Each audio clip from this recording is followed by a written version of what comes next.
చాలా గ్యాప్ తర్వాత mega compound లోకి అడుగు పెట్టారు అల్లు అర్జున్. మెగా బ్రదర్స్ తో వరుసగా భేటీ అయ్యారు. మరి ఈ మెగా మీట్ లో ఏం జరిగింది?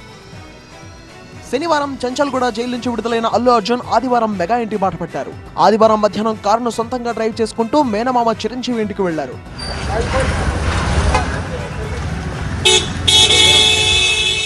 భార్య స్నేహారెడ్డితో మెగా కాంపౌండ్ లో గ్రాండ్ గా అడుగుపెట్టారు. చాలా కాలం తర్వాత ఇంటికి వచ్చిన బన్నీని చిరంజీవి ఆయన సతీమణి సురేఖ సాదరంగా ఆహ్వానించారు.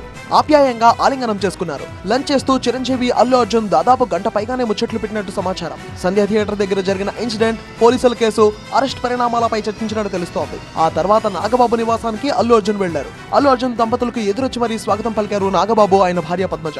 యోగక్షేమాలను అడిగి తెలుసుకున్నారు. అరెస్ట్ అయినప్పటి నుంచి బన్నీకి మెగా ఫ్యామిలీ నుంచి సపోర్ట్ లభించింది. కేసు నమోదైన రోజే బన్నీకి మద్దతుగా నిలిచారు చిరంజీవి. అల్లు అరవింద్ సహా కుటుంబ సభ్యులతో మాట్లాడుతూ ఎప్పటికప్పుడు ఏం జరుగుతుందో తెలుసుకున్నారు. 3 రోజుల క్రితం అల్లు అర్జున్ అరెస్ట్ సమయంలోనే షూటింగ్ క్యాన్సిల్ చేసుకుని హుటాహుట్న బన్నీ ఇంటికి వెళ్లారు చిరంజీవి. చిక్కడపల్లి పోలీస్ స్టేషన్ కు వెళ్లాలనుకున్న పోలీసులు వద్దని సూచించడంతో ఆగిపోయారు.